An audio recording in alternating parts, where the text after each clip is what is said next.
ಎತ್ತಬಾರದು, ಪಾದದ ಬಿಡುಗಡೆ ಗೋಪಿಗೆ ಮೂಡಬಾರದು, ನಡೀತಾ ಇದೆ ಹೊರಗೆ ಎಳಿಸಬೇಕು. ಇದು ಕಾಯಕ ತತ್ವದಲ್ಲಿ ಹೇಗೆ ಸಂಪೂರ್ಣ ನಾಯಕರು ಕೊಡುಗೆ ಕೊಟ್ಟಿಲ್ಲ, ಒಳ್ಳೆಯವರಾಗಬೇಕು. ನೀವು ಸೌಕರ್ಯ ಆಗಲಿ, ಬಂದವರಾಗಲಿ,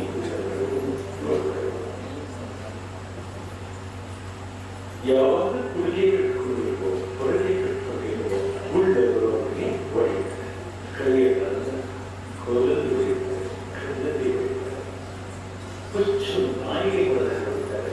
ಕಣ್ಣುಗಳು ಹಾಗೆ ರಕ್ತ ಸೋರಿದೆ, ದೃಷ್ಟಿ ಬದಲಾಗುತ್ತದೆ, ಸಂಪೂರ್ಣ ಗಾಳಿಯಲ್ಲಿ ಬಂದಂತ ಬಸವಣ್ಣನವರು ಸಂಪೂರ್ಣವಾಗಿ ಎತ್ತುತ್ತಾರೆ, ಕಣ್ಣನ್ನು ಉಳಿಸುತ್ತಾರೆ, ಒಪ್ಪುತ್ತಾರೆ. ಸಂಪೂರ್ಣ ನೀವು ಬಸವಣ್ಣನವರು ಬಸವಣ್ಣನವರಿಗೆ ಅಲ್ಲಪ್ಪ, ನಿನಗೆ ದೃಷ್ಟಿ ಮಾನ್ಯವಾಗಿದೆ, ಕಾಣ್ತಾ ಇಲ್ಲ, ನಾನೇ ಬಸವಣ್ಣ ಏನಂತ ಗೊತ್ತಾಯಿತು. ಸಂಪೂರ್ಣ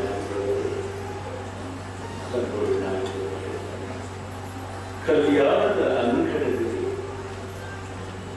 ನಮ್ಮಂತವರು ಬಿದ್ದಾಗ ಎತ್ತುವವರು ಈ ಒಪ್ಪನದಲ್ಲಿ ಈ ಬಗ್ಗೆ ಇದು ಬಸವತತ್ವ, ಇದು ವಚನ ಧರ್ಮ, ಇದು ಶಬ್ದ. ಅದಕ್ಕೆ ಕವಿ ಶಿವಪ್ಪ ಅವರು ಹೇಳ್ತಾರೆ, ಬಸವನೆಂದರೆ ಯಾರು? ಬಿಚ್ಚಳನ ಕರೆ ಕರೆ ಬಿದ್ದವರನ್ನು ಎತ್ತಲಿಕ್ಕೆ ನುಡಿದ ಶಿವಯೋಗಿ, ಅದು ಭಾವನೆತ್ತಲಿಕ್ಕೆ ಕಾಯಕವ ತಂದಾಗ ಬಸವನೆಂದರೆ ತತ್ವ ಮುಷುರ.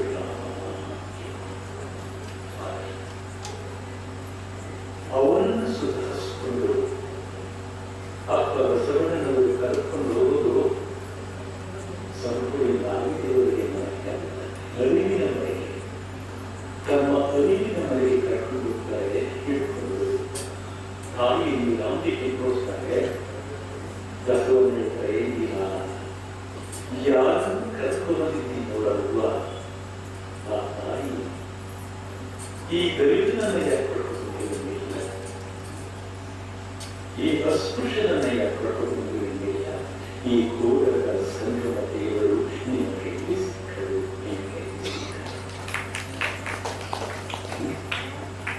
ಜಗಜ್ಯೋತಿಗಳ ಕಣ್ಣುಗಳಿಗೆ, ಶರಣ ಧರ್ಮದ ಕಣ್ಣುಗಳಿಗೆ, ವಚನ ಧರ್ಮದ ಕಣ್ಣುಗಳಿಗೆ ಬಂದವರು ಅಮಾಹಿತರು ಕೋಡದ ಸಂಗಮನವಾಗಿ ನೋಡುವ ಧರ್ಮ ಇದ್ದರೆ ಶರಣ ಧರ್ಮ, ಅದು ವಚನ ಧರ್ಮ.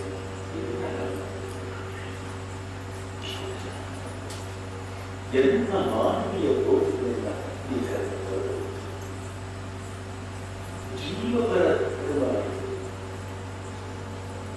ಸಕಲ ಜೀವಾತ್ಮರಿಗೆ ಲೇಸನ್ನ ಗಳಿಸುವ ಶರಣರ ಚಿಂತನೆ ಹೆಣ್ಣಿನ ಪರವೂ ಇಲ್ಲ, ಗಂಡಿನ ಪರವೂ ಇಲ್ಲ, ವ್ಯಕ್ತಿಪರವಾಗಿತ್ತು, ಆತ್ಮಪರವಾಗಿತ್ತು. ಜೀವ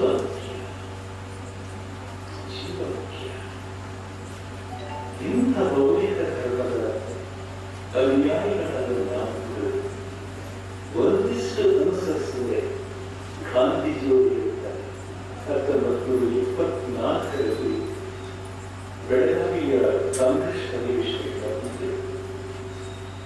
ನಮ್ಮ ಹರಡೇಕರ್ ಮಂಜಪ್ಪ ಅವರು ಸತ್ಯಕರಿ ಬಸವೇಶ್ವರ ಎನ್ನುವ ಪುಸ್ತಕವನ್ನು ಮರಾಠಿ ಪ್ರಾರ್ಥನೆ ಓದಿದ ಗಾಂಧಿಯವರಲ್ಲಿ ಕಾಂಗ್ರೆಸ್ ಮಾತಾಡಿ ಅವರು ಮಾತನಾಡಿದ್ದಾರೆ. ಬಸವಣ್ಣನವರು ಹತ್ತಿದ ಬೆಟ್ಟಲುಗಳನ್ನು ನಾನು ಹೇಳಲಾರೆ, ಅವರು ಸಿದ್ಧ ಸ್ಥಿತಿಯಲ್ಲಿದ್ದರು, ನಾನು ಸಾಧನೆಯ ಸ್ಥಿತಿಯಲ್ಲಿದ್ದೇನೆ. ಬಸವಣ್ಣನವರ ಅನುಯಾಯಿಗಳಾದ ನೀವು ಅವರ ವಚನಗಳನ್ನು ಅನುಸರಿಸುತ್ತೇ ಆದರೆ, ಪಾಲಿಸುತ್ತೆಯಾದರೆ ಭಾರತ ಈ ಜಗತ್ತನ್ನು ಧರಿಸಿದರೆ ಇದು ಗಾಂಧಿ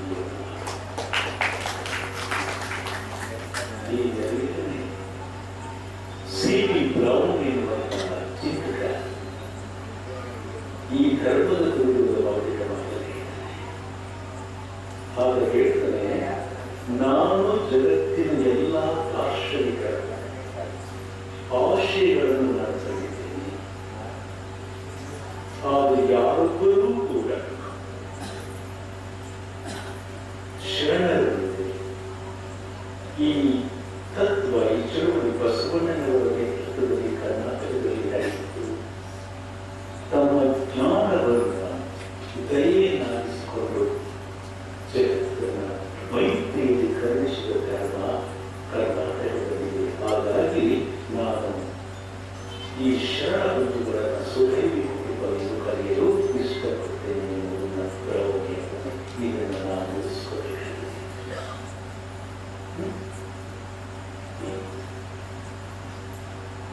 ಎಂಥ ಪ್ರಯುಕ್ತ ವಿಷಯಗಳು ಬಸವ ತತ್ವ. ಅದು ಕೇವಲ ನುಡಿಗಳ, ಅದು ನಡೆ. ಶಿವಪ್ರಭು ಇಲ್ಲಿ ವಿದ್ಯಾನಂದ ಸ್ವಾಮೀಜಿಯವರು ಹೋರಾಡಿದ್ದಾರೆ. ಅವರು ಎಚ್ಚರಿಕೆ ಬಿಟ್ಟಿದ್ದಾರೆ. ಶಿವಪ್ಪ ಅವರ ಕಲಿಕೆ ಎಲ್ಲಿಗೂ ಚೇತನ ನಡೆದಾಗಿ ಸಂಭ್ರಮದಿ ಬಿಟ್ಟು ಹೋಗಿ ತಮ್ಮ ಎಚ್ಚರಿಕೆಗಳ ಎಲ್ಲಿಗೂ ಚೇತನ ನಡೆದಾಡಿ ಸಂಭ್ರಮದಿ ಬಿಟ್ಟು ಹೋಗಿ ತಮ್ಮ ಎಚ್ಚರಿಕೆಗಳ ಅದನರಿಸಿ ನಡೆದರೆ ನುಡಿದರೆ ಅಲ್ಲ, ಅದನರಿಸಿ ನಡೆದರೆ ಬದುಕು ಹಸಿರಿನ ಬದುಕು ನಿನಗೆ ಆತ್ಮಗಳ ಒತ್ತಡ.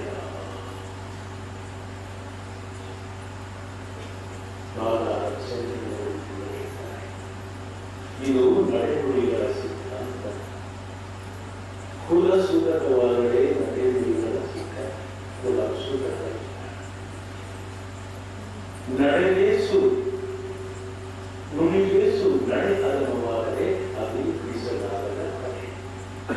ಚೆನ್ನಾಗಿ ಮಾತಾಡಿ ನಮ್ಮ ನಡೆಯನ್ನ ಅಪ್ರಬುದ್ಧವಾಗಿ ನಡುವುದಕ್ಕೆ ಇದು ನಿಜವಾದ ಒಡೆಯ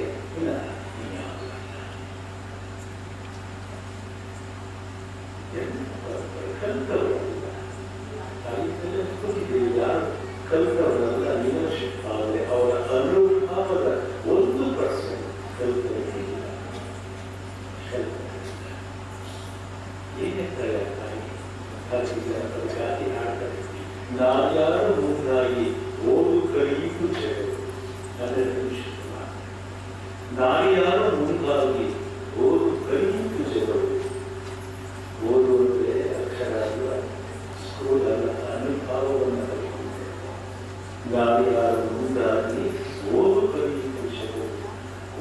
ಓದಲಿ ಹೊಸ ಮಾತು, ಓದಲಿ ಹೊಸ ಮಾತು. ಬಸವಯ್ಯ ನೇಮಿಗೆ ಬಂದು ಹೊಸ ಬೆಳಕು ತಾಯಿಗಳಿಂದ ಕಲ್ತವರಿದ್ದಾಗ ಏನು ಬಸ ಈ ಸಿರುಪಟ್ಟವರ ಕೈಯಲ್ಲಿ ಅಜ್ಞಾನಗಳ ನಡುವೆ, ಪರಮ ಸುಜ್ಞಾನಿಗಳ ನಡುವೆ, ಅಧಿಕಾರ ಕೀರ್ತಿ ಸಂಪತ್ತುಗಳ ನಾಯಿಕೋಗಳ ನಡುವೆ. ನಿಮ್ಮ ಅಧಿಕಾರ ಸಂಪತ್ತು ಪದವಿ ಇವು ನಾಯಿಕೋರು.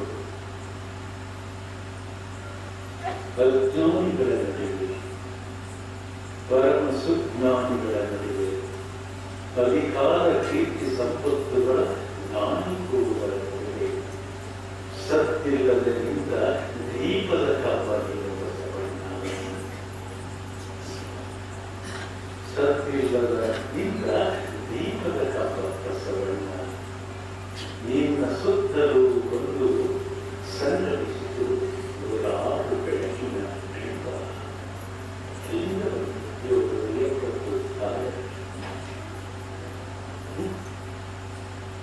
ಇರಬಹುದು ಬಸವಣ್ಣ, ನಿನಗಿಂತ ದೊಡ್ಡವರು ಅನುಭವದಲ್ಲಿ ಹೇಳುವುದು ಬಯಲಾಗುವುದು. ಇರಲಾರದೆಂದೇ ತೋರುತ್ತದೆ ನಿನ್ನೊಳಗಿನ ಅಂಕು ಡೊಂಕುಗಳನ್ನು ಕಂಡುಕೊಂಡವರು. ಇಲ್ಲಿ ಸಂದವರು ಅಲ್ಲಿಯೂ ಸಲ್ಲುತ್ತಾರೆಂದು ಬದುಕಿರುವ ಈ ಬಸವಣ್ಣ ಸಂಘದ ಮುಂದೆ ಇದು ಭಾವ. ಬಸವಣ್ಣ ಜಗದ ಬೆಳಕು. ಕುವೆಂಪು ಹೇಳ್ತಾರೆ, ಬಸವೇಶ್ವರಿಗೆ ಸುಸ್ತಿಯಲ್ಲಿ ಕಾರ್ತೀಕದ ಕತ್ತಲಲ್ಲಿ ಆಕಾಶದ ದೀಪವಾಗಿ ಬಂದಿರ ಸೋನ. ಆಕಾಶದ ದೀಪ ಕರ್ನಾಟಕಕ್ಕಷ್ಟೇ ಅಲ್ಲ, ಭಾರತಕ್ಕಷ್ಟೇ ಅಲ್ಲ, ಈ ವಿಶ್ವಕ್ಕೆ ದೀಪ ಸೋನ.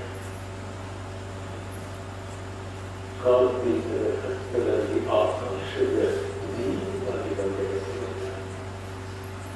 8 ಶತಮಾನ ಬಟ್ಟೆ ಇಲ್ಲದ ಬಂದು ಗುರುತಿಗಾಗಿ 8 ಶತಮಾನಗಳ ಹಿಂದೆ ಅಗ್ನಿಕೃಷ್ಣವರ ದೇವರ ಕೈಯಲ್ಲಿ ವೀರವತಾರ ಶ್ರೀ ಬಸವೇಶ್ವರ ಕಥೆಯಿರುತ್ತದೆ.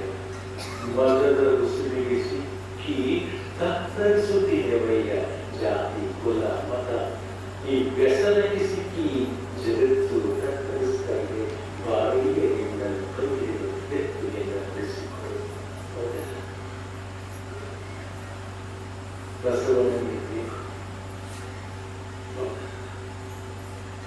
ಅದನ್ನು ನಾವು ಹೇಗೆ ನಮ್ಮ ಜನ್ಮ ಯಾಕೆ ನಾವು ಬಂದಿದ್ದೇವೆ? ಸ್ವಲ್ಪ ವ್ಯಕ್ತಿತ್ವ ಬಂದಿರೋರು ನಾವು ಅನ್ಕೊಂಡ್ಬರ್ತೀವಲ್ಲ, ಜಾತಿ ಕುಲ ಮತ ಅಧಿಕಾರ ಈ ಶ್ರೇಷ್ಠತೆಯ ವ್ಯಸನಕ್ಕೆ ನಾವು ಬರೆಯಬೇಕು. ಹಬ್ಬ ಬಸವಣ್ಣನವರು ಉಡುವಿನ ಭಾವದಲ್ಲಿ ಹಳೆದರೆ ಉಡಂದೆ ಗೊತ್ತಲ್ಲ, ಇಡದೆ ಬಿಡಲ್ಲ. ಶಿವಾಜಿಗಳು ಶತ್ರುವಿನ ಕೋಟೆಯನ್ನು ಹತ್ತುವ ಏರಿಸಲಿಲ್ಲ, ಅದನ್ನು ಬಳಸ್ತಾರೆ. ಹಿಡಿದ್ರೆ ಬಿಡಲ್ಲ. ನೋಡಿ, ಪ್ರಾಣಿಯ ಸೂಕ್ಷ್ಮತೆಯನ್ನು ಬಳಸಬೇಕು. ನೆನ್ನೆ ಬೆಳಿಗ್ಗೆ ಚೇಳ ಬಗ್ಗೆ ಇಂಥ 6 ವಚನಗಳ ಪ್ರತಿಮೆಗಳನ್ನು ನಮಗೆ ಕೊಟ್ಟು ವಂಶತ್ವವನ್ನು ಅರ್ಥ ಮಾಡಿಸ್ಕೊಳ್ತಾರೆ ಶರಣರು. ಉಡುವಿನ ಭಾವದಲ್ಲಿ ಹಡೆದರೆಂಬವರು ನಮ್ಮ ಪುರಾಣಗಳು, ನಮ್ಮ ತಂದೆ ತಾಯಿಗಳು ಸತ್ಯ ಪ್ರಾಮಾಣಿಕತೆ ಸರದಿ ನೀವು ಅಂತೋಪಾದನನ್ನ ಈ ಕಡೆಗೆ ಎತ್ತಿದ್ದಾರೆ. ಆದರೆ ನಾನು ಹೇಳ್ತೀನಿ, ಓಸರ ಬೆಳಿಬೇಕು ಎನ್ನೆಯರು ನನ್ನ ಬಣ್ಣ ಬದಲಾಯಿಸ್ತೇನೆ. ನಮಗೆ ನಾವು ಓಸರ ಬಳ್ಳಿಯಂತೆ ಎನ್ನೋ ಬಾವುಲಿಯ ಬಾಳುವಿಯ ತೆರನಂತೆ. ಬಾವುಲಿ ನೋಡಿರ್ಬೇಕಲ್ಲ, ಚಿಕ್ಕ ಚಿಕ್ಕ ಬಾವುಲಿಗಳು ಮನೆಗೆ ಹೋಗಿ ಅಲ್ಲೇ ಗಲೀಜು ಮಾಡ್ತದೆ. ದೊಡ್ಡ ದೊಡ್ಡ ಬಾವುಲಿಗಳು 2 ತಂದಿಗೆ ಸಿಕ್ಕಿ ನನ್ನ ಜೀವನ ಬಾವುಲಿಯ ಬಾಳುವಿಯ ತೆರನಂತೆ. ನಿಮ್ಮೊಂದು ವಿಶೇಷಣ ಕೋಶ ಬಯಲಜಿಯವರು ಗೊತ್ತಿಲ್ಲ. ಏನು ಬಾಯಿಗೆ ತಿಂತದೋ ಬಾಯಿಗೆ ವಿಸರ್ಜನೆ ಮಾಡಬೇಕಪ್ಪ. ನನಗೆ ಬಾಯಿ ಕೊಟ್ಟಿರೋದು ಒಳ್ಳೆಯ ಮಾತುಗಳನ್ನಾಡು. ಆದರೆ ನನ್ನ ನೋಡಿ ಮಲಿನತೆಯನ್ನು ನಡೀತಾ ಇದ್ದೀನಿ. ಅಪ್ಪ ಬಸವಣ್ಣ ಈ ಮಾನಸ ನನಗೆ ಕೊಟ್ಟ ಬಾವುಲಿಯ ಬಾಳುವಿಯ ಒತ್ತಾರೆ ಗೆದ್ದ ಅಂಧರಿಗೆ ಭಾರತದಲ್ಲಿ ಅಸ್ತಮಾನವಾದಂತೆ ನಾನು ಭಕ್ತಿಯ ಬಯಸಬಹುದೇ ಕುರಳ ಸಂಗಮ. ಕಣ್ಣಿಗದ ಕುರಳ ಬೆಳಿಗ್ಗೆ ಎದ್ದು ಕೂಡ ಕಟ್ಟೈತು ನನ್ನ ಸ್ಥಿತಿ ಹೀಗಾಗಿದೆ.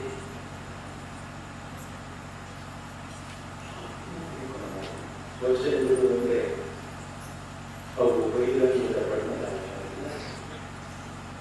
ವಚನಗಳು ಬಹಿರಂಗದ ಬಣ್ಣದಾಟ ಅಂತ, ವಚನಗಳು ಬಹಿರಂಗದ ಹೋರಾಟ ಅಂತ, ವಚನಗಳು ಅಂತರ್ಗತ ಹೋರಾಟ.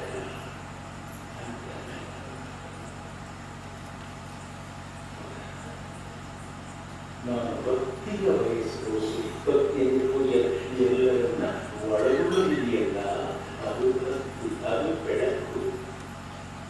ನನ್ನ ಮಿತ್ರರಾದಂಥ ಜರಗನಹಟ್ಟಿ ಶಿವಶೇಖರವರು ಈ ಧರ್ಮಕ್ಕೆ ಉತ್ತಮ ರೀತಿಯನ್ನು ಕೊಟ್ಟಿದ್ದಾರೆ. ಸುಂದರ ಕೊಂಬಾರವು ಮಾಡಿದ ಪ್ರಣದಲ್ಲಿ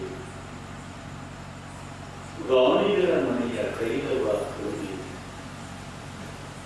ಒಕ್ಕ ಒಕ್ಕಲಿಗರು ಬೆಳೆದ ಹತ್ತಿಯ ಬಸುಕು ಭಕ್ತಿಯ ಮಾಡಿ ದೀಪವ ಹಚ್ಚಿದೊಡೆ ಹಲವು ಜಾತಿಗಳು ಕೂಡಿ ಮಹಾ ಬೆಳಕಾಗಿತ್ತು ನೋಡ.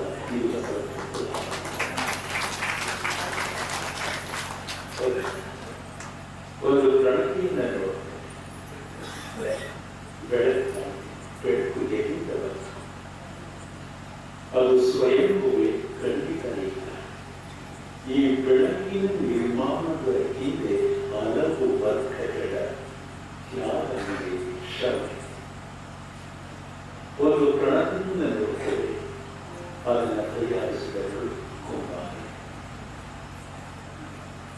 ಆ ಪ್ರಣತಿಯ ಜೀವ ತೈಲವನ್ನು ತಯಾರಿಸಿದವರು ರಾಮಗಳು. ಭಕ್ತಿಯನ್ನು ತಯಾರಿಸಿದವರು ನಮ್ಮ ರೈತರು, ಹಚ್ಚುವವರು ಇಲ್ಲ. ಎಲ್ಲ ವರ್ಗದ ಜನರು ತಯಾರಿಸಿದ ವಸ್ತುಗಳು ಒಂದೆಡೆ ಏಕತ್ರಗೊಂಡು ತಮ್ಮ ಮೂಲವನ್ನು ಪರಿವರ್ತಿಸಿಕೊಂಡು ಜನಕ್ಕೆ ಬೆಳಕಾಗುವುದಿಲ್ಲ. ಇದು ಬಸವಣ್ಣ, ಇದು ಶರಣ.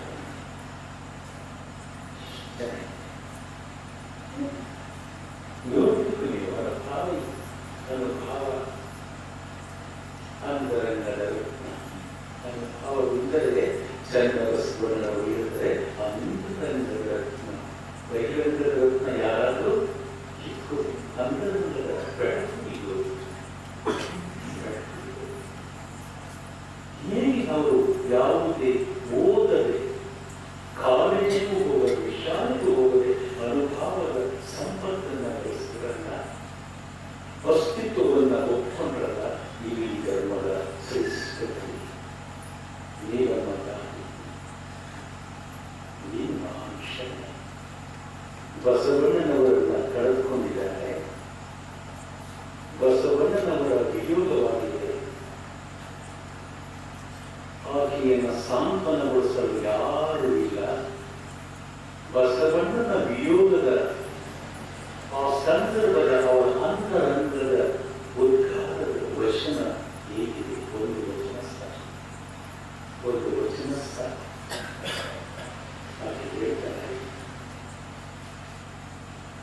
ಎಳೆಗಾಲದ ಮರದಲ್ಲಿ ನೆಲದ ಹರಸಲಿಲ್ಲ, ಕಳೆಯರದ ದೀಪದಲ್ಲಿ ಬೆಳಕನ ರಸವಿಲ್ಲ, ಕುರುಬಳಿದ ರೂಪದಲ್ಲಿ ಮೂರ್ತಿಯನ್ನು ಹರಸಲಿಲ್ಲ. ನಿಶಬ್ದವು ನಡೆದ ಬಸವಣ್ಣನಲ್ಲಿ ಶಬ್ದವನ್ನು ಹರಸಲಿಲ್ಲ. ಸಂಗತಿಯಲ್ಲಿ ಕಾವ್ಯವಿಲ್ಲದ ಕರುವಿನ ಬಸವಣ್ಣ ನನಗೆ ಎಲೆಯಾಗಿದ್ದ, ಹೂವಾಗಿದ್ದ, ಕಾಯಾಗಿದ್ದ, ಹಣ್ಣಾಗಿದ್ದ. ಈಗ ಬಸವನಿಲ್ಲ, ಎಲೆಗಳ ಮರ, ಒಣ ಮರ. ನಾನು ಯಾಕೆ ಮತ್ತೆ ನೆರಳನ್ನು ಮಾಡಿದ್ವಿ? ಏನು ಮಾತು ಹಾಗೆ ಕಳೆಯದ ದೀಪದಲ್ಲಿ ಬೆಳಕ ಹರಿಸಲಿಲ್ಲ. ಅಪ್ಪ ಬಸವಣ್ಣ ನನ್ನ ಬದುಕಿಗೆ ಬೆಳಕ, ನನ್ನ ಬೆಳಕಿಗೆ ಕಾಂತಿಯಾಗಿದ್ದ. ಅಪ್ಪ ಇಲ್ಲ, ಬೆಳಕಲ್ಲಿ ಹುಟ್ಟಲಿಲ್ಲ.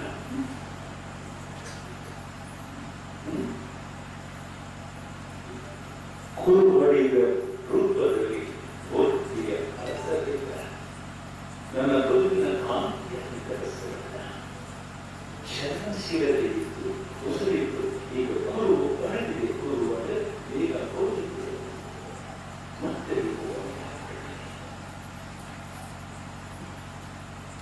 ಶಬ್ದ ಒಳಗಿದ ಬಸವಣ್ಣನಲ್ಲಿ ಶಬ್ದವನ್ನು ನಿಶಬ್ದನಾದ ಬಸವಣ್ಣ ಶಬ್ದವನ್ನು ಬಸವಣ್ಣನಿಗೆ ಜ್ಯೋತಿ ಇಲ್ಲ, ಮಾತಿನ ಜ್ಯೋತಿ ಇಲ್ಲ. ಈಗ ಮಾತಿಲ್ಲ, ದೇಹವಿಲ್ಲ, ಕುರುವಿಲ್ಲ, ಮಾತಿಲ್ಲ. ಮತ್ತೆ ನಾನು ಮಾತಾಡ್ತೇನೆ. ಕೊನೆಯ ಸಾಗೆ ತಾಯಿ ಸಂವೇದನೆಯಲ್ಲಿ ಕಾಯವಿಲ್ಲದ ಕರುವಿಲ್ಲ. ಕಾಯ ಇದೆ, ಕಾಯ ಭಾವ ಇಲ್ಲ. ದೇಹ ಇದೆ, ದೇಹದ ಭಾವಗಳಿಲ್ಲ. ನಾನು ಕಾರುಣ್ಯ ಕೊಡಬೇಕಿದ್ದೇನೆ.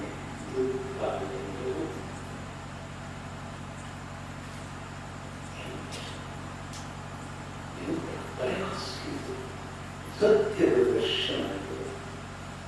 ಕೊಂತಲ ಸಾಕ್ಷಾತ್ಕಾರ ಇದು. ನನ್ನ ಭಾವ ಇದು, ನನ್ನ ಭಾವ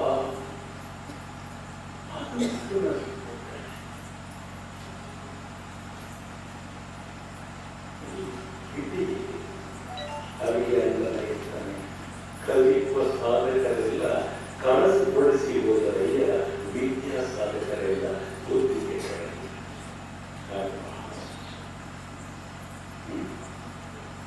ಕಾಶ್ಮೀರದ ರಾಜ ಏನು ತಿಳಿದಿಲ್ಲ. ವೈಭವ, ಚಿನ್ನ, ಬೆಳ್ಳಿ, ಔಷಧಿ, ಕುದುರೆಗಳು, ಆನೆಗಳು, ರಥಗಳು, ಬಸವಣ್ಣವರ ಆ ದೈವ ಪರಿಕಲ್ಪನೆಯನ್ನು ಕಂಡು ಹೆಂಡತಿ ಮಾನಿಸಲಿದ ಕನ್ಯೆ ಅನುಭಾವ ಮಂಟಪ ನಡೀತಾಯಿದೆ. ಅನುಭಾವ ಮಂಟಪಕ್ಕೆ ಪ್ರವೇಶ ಮಾಡಬೇಕು ಅಂದರೆ ಕಾಯಕವನ್ನು ಮಾಡಬೇಕು. ಕಾಯಕವೇ ಶರಣರ ನಾಯಕ. ಆ ಕಾಲಘಟ್ಟದಲ್ಲಿ ಈಗಲ್ಲ.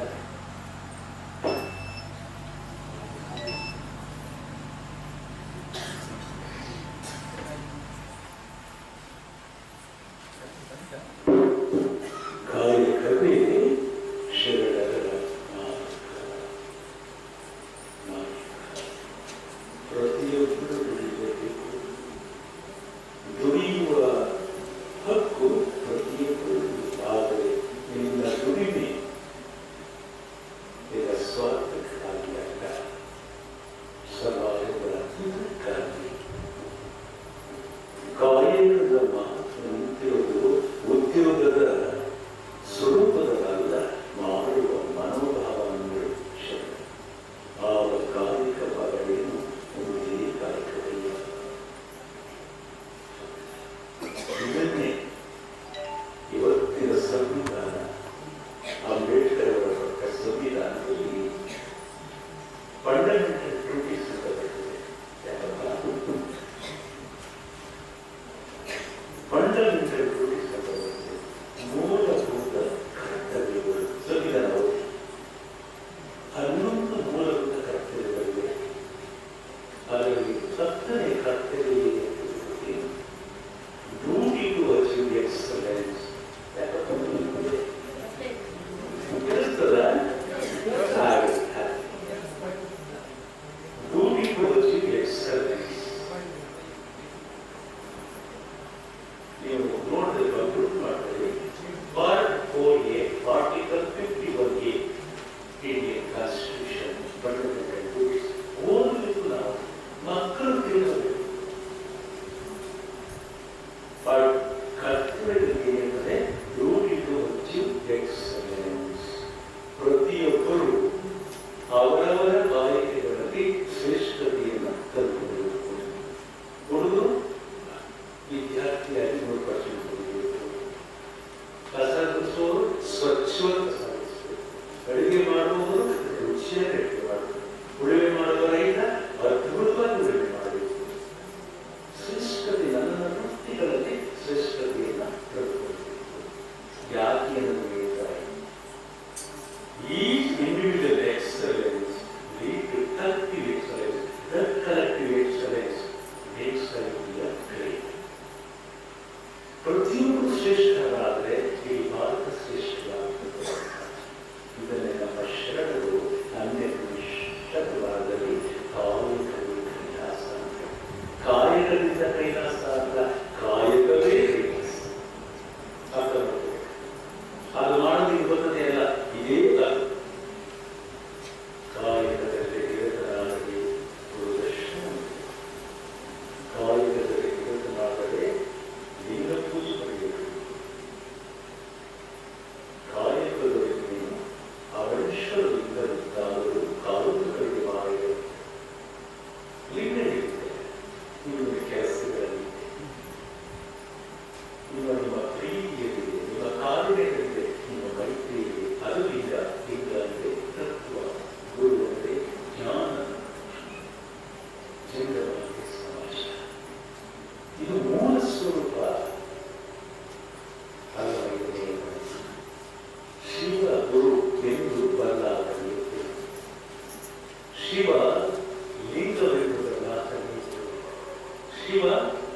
ಜಂಗಮಗಳಿಂದ ಪದಾರ್ಥಗಳು, ಶಿವ ಪಾಲು ಪದಾರ್ಥಗಳು, ಶಿವ ಪ್ರಸಾದಗಳು ಪದಾರ್ಥಗಳು, ಇಂತಿ ಪಂಚ ವಿಧವ ಪಂಚ ಭ್ರಾಂತಿಗಳು ಕಾರಣಿಕ ಸರ್ವನ ಬಸವಣ್ಣ ಎವರಿಗೂ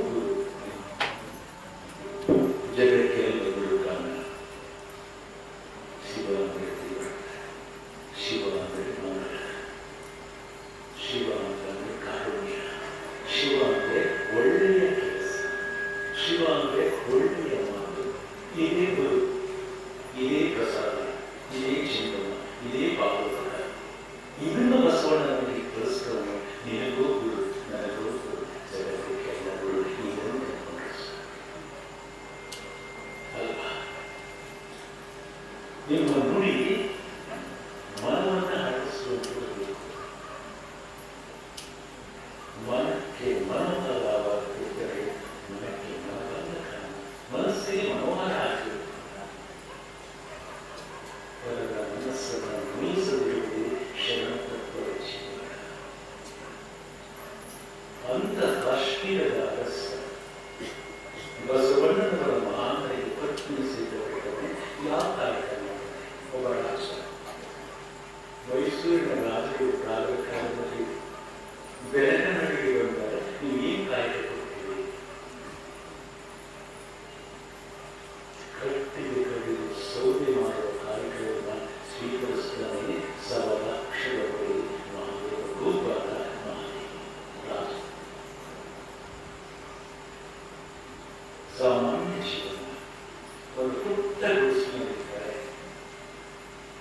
ಬಂದ ಆಕಾಶದಲ್ಲಿ ದಾಸವನ್ನು ಮಾಡಿಕೊಟ್ಟ ಆನಂದವಾಗಿ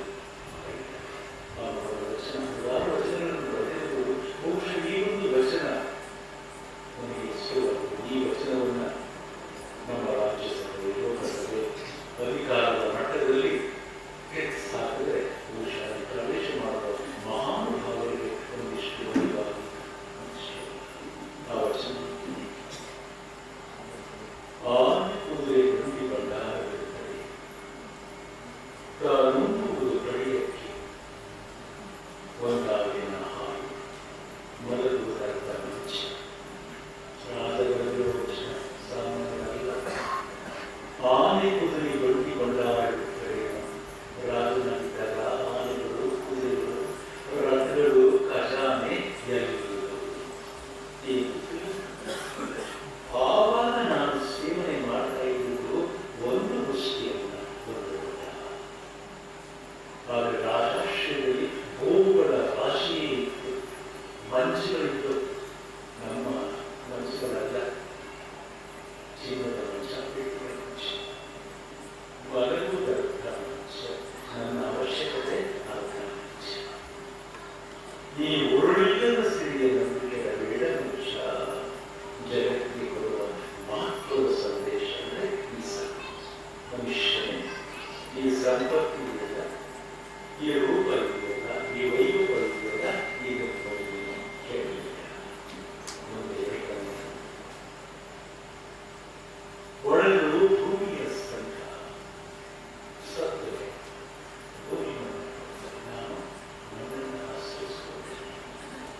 ಒಳಲು ಭೂಮಿಯ ಸಂಘ, ಒಳಗೆ ತಾನಿಂದಲೂ ನಾನು ಧರಿಸಿದ ಒಳಗೆಗಳು, ಪರಿಚಯಗಳು, ವೈದ್ಯಗಳು ಅದರ ಸಹಿತಗಳಲ್ಲ, ಬೇರೆಲ್ಲ. ಹಾಗೆ ನೋಡುವ ಪದ್ಧತಿಯ ರೀತಿಯಾಗಿ ಒಳಗೆ ತಾನಿಂದಲೂ ಕೈ ಹಿಡಿದ ಪತ್ನಿ ಪರನ ಸಂಘ. ಅರ್ಥದಲ್ಲಿ ದೇವರನ್ನು ಆಶ್ರಯಿಸಿಕೊಂಡರೆ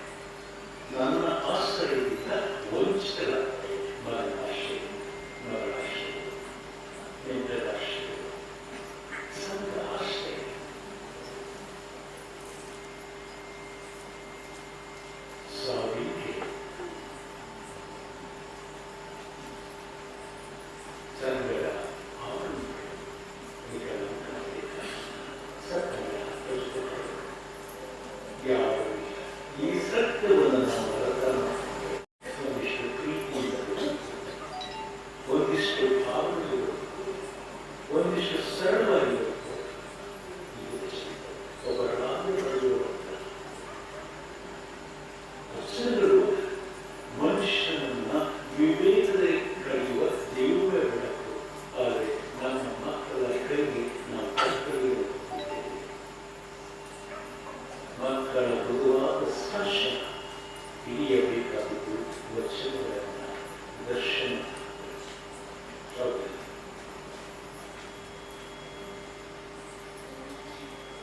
ಸೌತ್ ಆಫ್ರಿಕಾದ ಫೋಟೋಗ್ರಾಫರ್ ಕೆವಿನ್ ಕಾರ್ಟರ್ ಆತ ಸೌತ್ ಆಫ್ರಿಕಾದ ಸೂಡಾನ್ಗೆ ಬರ್ತಾನೆ. ಸೂಡಾನ್ ಬಳಕೆ ಉತ್ಪಾದ ಪ್ರದೇಶ ಏನಿಲ್ಲ, ಹಸಿ ಮಕ್ಕಳು ಹಸಿವಿನಿಂದ ತತ್ತರಿಸ್ತಾರೆ, ಏನಿಲ್ಲ. ಆ ಚಿತ್ರವನ್ನು ತೆಗೆದು ಜಗತ್ತಿಗೆ ತೋರಿಸಬೇಕು ಎನ್ನುವುದನ್ನು ಆಕಾಂಕ್ಷೆ ಹೋಗ್ತಾನೆ. ಬರಡು ಭೂಮಿ ಮಾಡ್ತಾರೆ. ಆ ಸಂದರ್ಭದಲ್ಲಿ ಒಂದು ನೀರು ಹುಟ್ಟಬಹುದು. ಬಟ್ಟೆ ಸಣ್ಣ, ಬಟ್ಟೆ ಇಲ್ಲ. ಅವನಿಗೆ ಅದನ್ನು ಹಾಕ್ತಾ ಹಾಕ್ತಾ ತೆಗೆದುಕೊಳ್ಬೇಕಾಗ್ತದೆ. ಇಲ್ಲಿಗೆ ಗಂಜಿ ಕೇಂದ್ರ, ವಿಶ್ವಸಂಸ್ಥೆ ಗಂಜಿ ಕೇಂದ್ರವನ್ನು ನಿರ್ಮಿಸುತ್ತದೆ. ಇವನಿಗೆ ಅನುಭವವಾಗಿದೆ. ನೋಡಿ, ನಾವು ಇಬ್ಬರು ನೋಡೋಣ. ತನ್ನ ಕ್ಯಾಮರಾವನ್ನು ಫೋಕಸ್ ಮಾಡಿದ್ರೆ ಅಷ್ಟೊತ್ತಿಗೆ ಆಕಾಶದಲ್ಲಿ ಒಂದು ರಣ ಹತ್ತು ಆ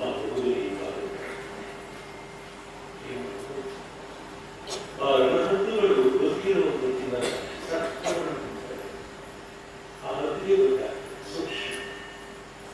ಈ ಒಂದು ಸ್ವಲ್ಪ ಹೊತ್ತಿಗೆ ಹಸುವಿನಿಂದ ಸಾವಾಗ್ತದೆ. ನನಗೆ ಈ ಕಾಂಟ್ಲರ್ ಆ ಎರಡು ಚಿತ್ರಗಳನ್ನು ಅಂದರೆ ಕತ್ತರಿಸಿ ಹೋಗುತ್ತಿರುವ ಆ ಮಗು ಅದನ್ನು ನಿಭಾಯಿಸುತ್ತಿರುವ ಒಂದು ರಣದ ಚಿತ್ರವನ್ನು ತೆಗೆದುಕೊಂಡು ಮೀಡಿಯಾ ಟೈಮ್ಸ್ 1993ರಲ್ಲಿ ಕಾರ್ಯಕ್ರಮ ಜನ ಬೆಕ್ಕಸಬೇಕಾಗ್ತದೆ. ಇಂಥ ಗೋಳಗಟ್ಟಿಯನ್ನು ನಮ್ಮ ಜೀವನದಲ್ಲಿ ನೋಡಲಾಗುತ್ತಿಲ್ಲ. ಹಸುವಿನಿಂದ ನರಳುತ್ತಾ ಇರುವ ಮಗು, ಆ ಮಗು ಯಾವಾಗ ಸಾಯುತ್ತದೆ ಎಂದು ಅವನಿಸುತ್ತಿರುವ ಆದರೆ ಮಗುವಿಗೆ ಚಿತ್ರ ಚೆನ್ನಾಗಿದೆ. ಇತ್ತಿನ ಚಕ್ರಗಳು ಜಾಸ್ತಿ, ದುಃಖಗಳು ನೋವುಗಳಿಗೆ ಚಕ್ರಗಳು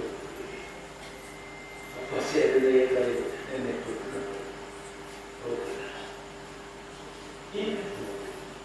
ಎಡಿಟರ್ ಹೇಳ್ತಾನೆ, ಎಡಿಟರ್ ಪತ್ರಗಳ ಸುರಿಮಳೆ ಮಗು ಕಂಚಿಕಿದ್ದವನ್ನ ತಲುತ್ತದೆ ಅಥವಾ ಮಾರ್ಕ ಪದ್ಯದಲ್ಲಿ ಆಡಲಾಗ್ತೀವಿ. ಉತ್ತರ ಏನಪ್ಪ? ಕಿವಿನ ಕಾಶ ಜರ್ನಲಿಸಂ ಮಾಡಿದ್ದೇನೆ. ಉತ್ತರ ನನಗೆ ಎಷ್ಟು ಬೇಕಾಗಿತ್ತು ತೆಗೆದೆ ಬಂದೆ ಕಿವಿ ಕಾಟ. ಇದನ್ನೇ ನನಗೆ ಎಷ್ಟು ಬೇಕಾಗಿತ್ತು ತೆಗೆದೆ ಬಂದು ಕಿವಿ ಕಾಟ. ಓದುಗಳು ಬರೀತಾರೆ, ಅವನು ಆ ಹದ್ದು ಸತ್ತಾದ ನಂತರ ತಿನ್ನಲು ಅವಸ್ಥೆ ನಿಮ್ಮ ಬದುಕಿದಾಗ ಅವರಿಗೆ ತಿಂತಾನೆ. ಈ ಮಾನವೀಯ ಮೇಲೆಸಿದ ಹೌದು. ಆಗ ಈ ಪತ್ರವನ್ನು ಓದಿದ ಕಿವಿ ಕಾಟಕ್ಕೆ ಅರಿವುಂಟಾಗ್ತದೆ.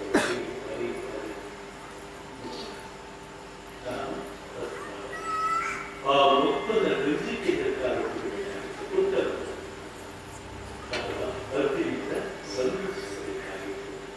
ನನ್ನ ಖ್ಯಾತಿಯ ಸೇರಿದರೆ, ನನ್ನ ಕೀರ್ತಿಯ ಸೇರಿದರೆ ನಾನು ಆ ವಿವೇಕ ಜಾಗೃತಿ ತನ್ನ ಆಟದ ಶಾಲೆಯ ಮೈದಾನಕ್ಕಿದ್ದರು. ಯಾಕಂದರೆ ಆಟವನ್ನು ಇನ್ನು ಕಲಿಸಬೇಕು. ಬೇರೆಲ್ಲ ರಾಯಚೂರದ ಕಡೆಯನ್ನು ಮಕ್ಕಳಿಗೆ ಕಲಿಸ್ತೀವಿ. ಬ್ರೈನ್ ಹೋಗವೆ ಜಾನಷ್ಟು ಪ್ಲೇ, ಮಳೆ ದೂರ ಹೋಗಪ್ಪ. ಇಂಗ್ಲಿಷ್ ಶಿಕ್ಷಣ ಮಳೆ ಇದೆ, ಆಟ ಆಡಕ್ಕೆ ಸಮಯ ಬೇಕು. ಈ ಮಳೆ ಹೋಗುವಂತ ಇಂಗ್ಲೆಂಡಿನ ಪದ್ಯವನ್ನು ರಾಯಚೂರು ಮಕ್ಕಳು ಕಲಿಸಿದ್ರೆ ಅಪ್ಪ ಶಾಲೆ ಕಲಿಸುವುದು ವ್ಯಕ್ತ ಅಂತ ನಾನು ಕೊಡ್ತಾನೆ. ಹೌದಲ್ವಾ? ಇಲ್ಲಿ ಬರಬೇಕು. ನಾವು ಹೇಳ್ತೀವಿ ಬ್ರೈನ್ ಹೋಗವೆ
ಭಟ್ಟ ಶ್ರೀರಾಮ ಶಾಸ್ತ್ರಿಗಳು ಏನು ಮಾತಾಡಿದೆ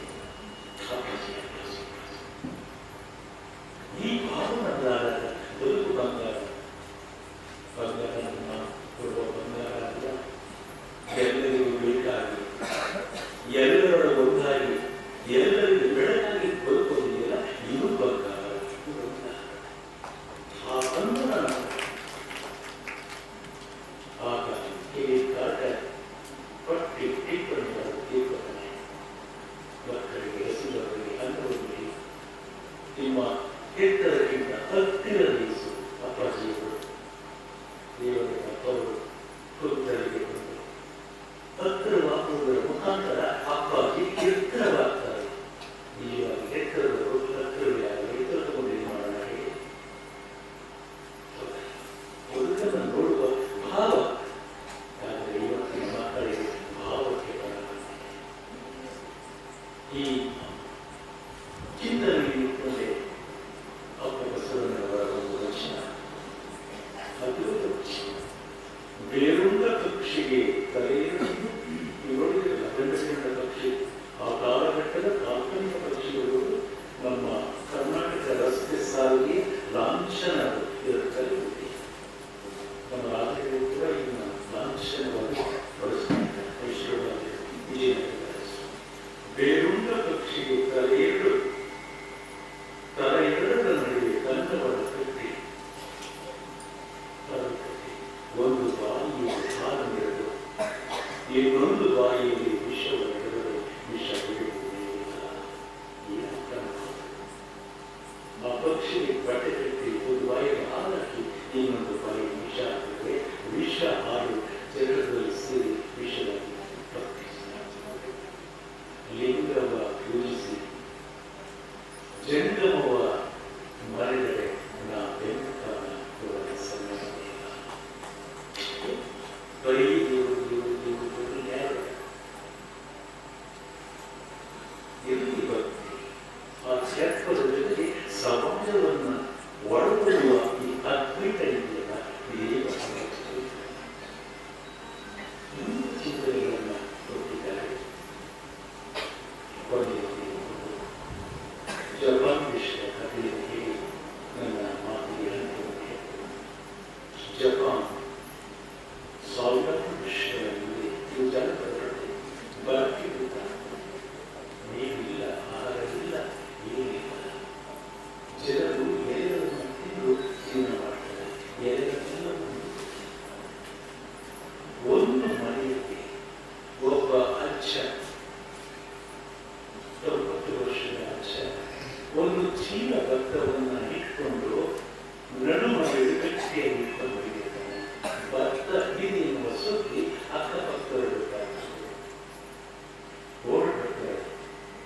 ಅಜ್ಜ ಹೇಳಿದರೆ ತನ್ನ ಬಿಗಿಯನ್ನು ಇನ್ನೂ ಬಿಗಿ ಮಾಡ್ತಾನೆ. ನಮ್ಮ ಹಸಿವಿಗಿಂತಲೂ ಅಜ್ಜ ಹೆಚ್ಚು ಅವನನ್ನು ಹೊರಡ್ತಾರೆ, ಸಾಯಿಸ್ತಾರೆ, ಚೀಲ ಬಿಡಿಸ್ತಾರೆ. ಭತ್ತ ಸುರಿತಾರೆ, ಅದರಲ್ಲಿ ಒಂದು ಚೀಟಿ ಇರ್ತದೆ. ಜಪಾನ್ ದೇಶದ ಕಂದಮ ನಮ್ಮ ದೇಶಕ್ಕೆ ಬರ ಬಂದಿದೆ ದೇಶ. ಆ ಬರ ಯಾವಾಗ ಶಾಶ್ವತ ಆಗಿಲ್ಲ. ಮುಂದೊಂದು ದಿನ ಮಳೆ ಬೆಳೆಯುವುದಕ್ಕೆ ಬರ್ತಾಯಿಲ್ಲ. ಇವೆಲ್ಲರೂ ಸಮಪಾಲು ಮಾಡಿಕೊಂಡು ಮಳೆ ಬಿದ್ದ ತಕ್ಷಣ ನಿಮ್ಮ ಗದ್ದೆಗಳಲ್ಲಿ ಭತ್ತವನ್ನು ಬೆಳೆದು ಈ ಜಪಾನ್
ಎತ್ತಿ ಬೆಳೆಯುವುದು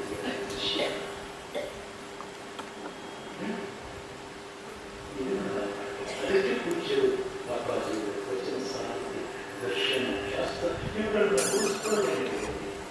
ಬದುಕನ್ನು ಹಸನಗೊಳಿಸುವುದಕ್ಕಾಗಿ ಇಂಥ ಕಾರ್ಯಕಾಲವನ್ನು ಇಂಥ ಚಿಂತನೆಗಳನ್ನು ಮಾಡ್ತಾ ಇರ್ತೀವಿ. ಇದು ವಿಜ್ಞಾನದ ಕೃಪೆ ನಮ್ಮೆಲ್ಲರ ಕೃಪೆ ಅಂತ ನಾನು ಪರಿಭಾವಿಸ್ತೇನೆ.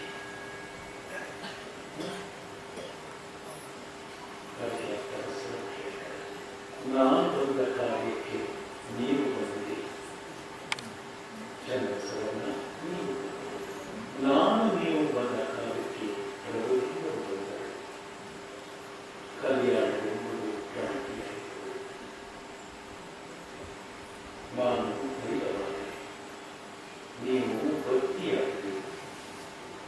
ಅದು ದೇವರು ಜ್ಯೋತಿಯಾದರು. ಪ್ರಣತೆ ಬಳಿ ದೈವ ಸೋರಿತ್ತು, ಭಕ್ತಿ ಜಾರಿತ್ತು, ಜ್ಯೋತಿ ನಂಬಿತ್ತು. ಕೋಡಲ ಸಂಘದ ಶರಣರ ಮನ ನಂಬಿತ್ತು.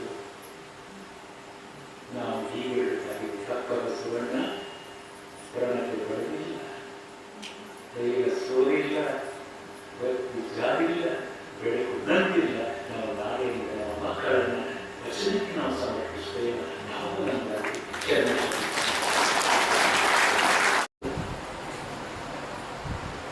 ಕಲ್ಯಾಣ ಬಸವಯ್ಯ ಚರಿಯದನ್ನು ತಂದು ಶಿವ ಬೆಳಕ, ಚರಿಯದನ್ನು ತಂದು ಶಿವ ಬೆಳಕನ್ನ ಬೆಳಗ ಸ್ವರ್ಗಕ್ಕೆ ಬರವ ಹಾಡುವುದು. ಪೂಜ್ಯ ವಿಜ್ಞಾನದ ಶ್ರೀವರ ಇಪ್ಪತ್ತನೆಯ ಮನಸ್ಸದ ಎರಡನೆಯ ಗೋಷ್ಠಿಯಲ್ಲಿ ನಾವೆಲ್ಲರಲ್ಲಿ ಪಾಲ್ಗೊಳ್ಳುತ್ತೇವೆ. ಕಾರ್ಯಕ್ರಮದಲ್ಲಿ ಪೂಜ್ಯ ದೇವನಂದಪ್ಪವರ ಪಾದಗಳಿಗೆ ಪ್ರಣಾಮಗಳನ್ನು ಸಲ್ಲಿಸುತ್ತೇವೆ. ಈ ಕಾರ್ಯಕ್ರಮದಲ್ಲಿ ಭಾಗಿಯಾಗಿರುವ ಎಲ್ಲ ಶಿವಸ್ವಾಮಿಗಳು ತಮ್ಮೆಲ್ಲರಿಗಿನ ಅಂತರಕ್ಕೆ ಭಕ್ತಿಯ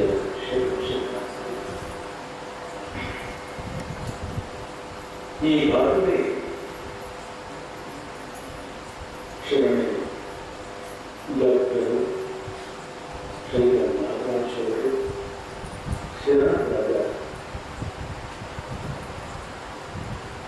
ಶರಣ ವಾಸುದೇವ ಅವರು ತಮ್ಮ ಜೀವನವನ್ನು ಮುಗಿಸಿದ್ದಾರೆ. ಇವತ್ತಿನ ಲೋಕಾಪಲ ನಿಮ್ಮ ನಲ್ಲಿಯ ಜ್ಞಾನದಿಂದ ವಿಜ್ಞಾನ ವಚನ ಸಾಹಿತ್ಯದಲ್ಲಿ ಕಲಿಯು ಆಚಾರ ಭಾವ ಪ್ರಧಾನವಾಗುವುದು. ಅದನ್ನು ಬಸವಣ್ಣನವರ ಸಂಘದಿಂದ ನಾನು ಏನಾದೆ ಅಲ್ಲ ಮಹಾವೈರಾಗ್ಯ ಒಂದು ವಚನಗಳಿಗೆ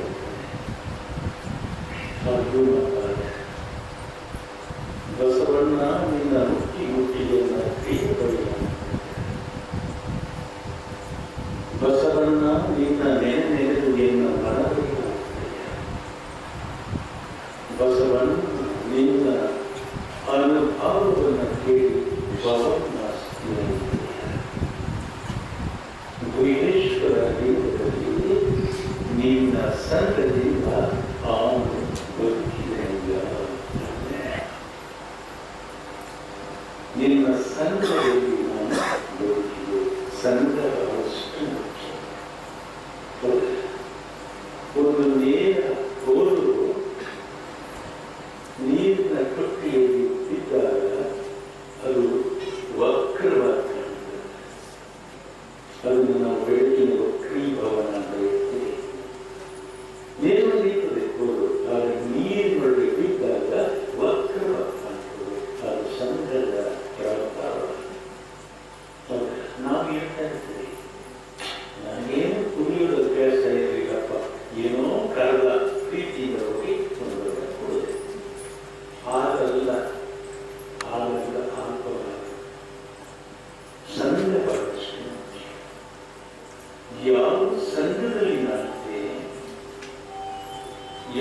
ಸಣ್ಣಕ್ಕೆ ನಾನು ಪ್ರಭಾವವಾಗಿದ್ದೇನೆ ಎನ್ನುವುದು ನನಗೆ ವಿವೇಕಕ್ಕೆ ಬಿಟ್ಟ ವಿಷಯ. ವಿವೇಕಿಗಳ ಜೊತೆಗೆ ಇದ್ದು ವಿವೇಕದಲ್ಲಿ ಆನಂದವನ್ನು ನೋಡುವ ನಾನು ವಿವೇಕನಂತರಾಗಬೇಕು. ಆದರೆ ನಾವುಗಳು ವಿವಾದದಲ್ಲಿ ಸಿಲುಕಿ ವಿವಾದ ನಂತರಾಗ್ತಾ ಇರುವುದಲ್ಲ ಇನ್ನೊಂದರ ಹೌದು. ನಾವು ವಿವೇಕದಲ್ಲಿ ಆನಂದವನ್ನು ಪಡೆಯಬೇಕು, ತತ್ವದಲ್ಲಿ ಆನಂದವನ್ನು ಪಡೆಯಬೇಕು, ವಚನಗಳಲ್ಲಿ ಆನಂದವನ್ನು ಪಡೆಯಬೇಕು. ವಿಷಯ ಸಂಪೂರ್ಣವಾಗಿ ಅದನ್ನೇ ನಮಗೆ ನೋಡುವುದರಿಗೆ ಕೆಟ್ಟಿದ್ದು ಮಿತವಾಗಿ ನೋಡಬೇಕು, ಮಿತವಾಗಿ ಕೇಳಬೇಕು. ಇದು ಸ್ವಸ್ವರೂಪ, ಸ್ವಸ್ವರೂಪಿ, ಸ್ವಸ್ವರೂಪ ಯಾವುದೂ ಕೇಳಬೇಕು, ಏನನ್ನ ನೋಡಬೇಕು, ಏನನ್ನು ಈ ವಿವೇಕಬೇಕು, ಅರಿಯಬೇಕು. ಅಲ್ಲಿರಲಿಯ ಶಕ್ತಿ ಮಾಡ್ಬೇಕು.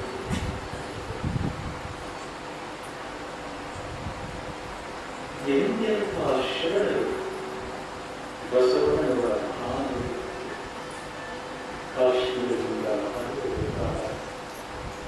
ಸೌರಾಷ್ಟ್ರದಿಂದ ಆದಯ್ಯ, ತಮಿಳುನಾಡಿನಿಂದ ಚೆನ್ನಯ್ಯ, ಅರವಿಂದ ಮರುಳಶಂಕರಯ್ಯ, ಗೊಂತಾದಿ ಕಾಶ್ಮೀರದ ರಾಣಿ ಅವರೆಲ್ಲರೂ ಯಾಕೆ ಬಂದರು? ಬಸವಣ್ಣನವರ ದೈವ,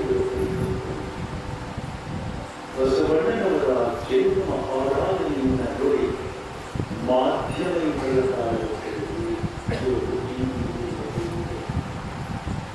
ಯಾವುದೇ ಮಾಧ್ಯಮ ಇಲ್ಲದ ಕಾಲದಲ್ಲಿ ಸುದ್ದಿ ಏನು ಇತ್ತು ಅಂದರೆ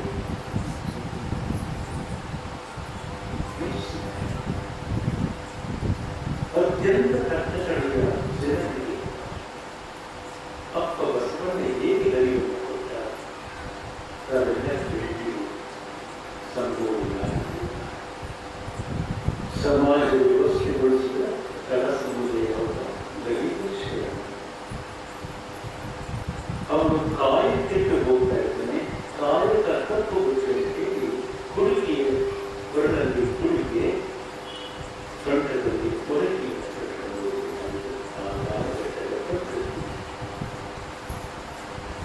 ಅಸ್ಪೃಶ್ಯರಾದವರ ಉಗುಳು ಈ ಭೂಮಿಯ ಮೇಲೆ ಬಿಡಬಾರದು. ಆ ಫ್ಯಾನ್ ಹಾಕ್ ಮಾಡೋದ್ರೆ ನನಗೆ ಸ್ವಲ್ಪ ಫ್ಯಾನ್ ಹಾಕ್ ಮಾಡ್ತೀನಿ, ನನಗೆ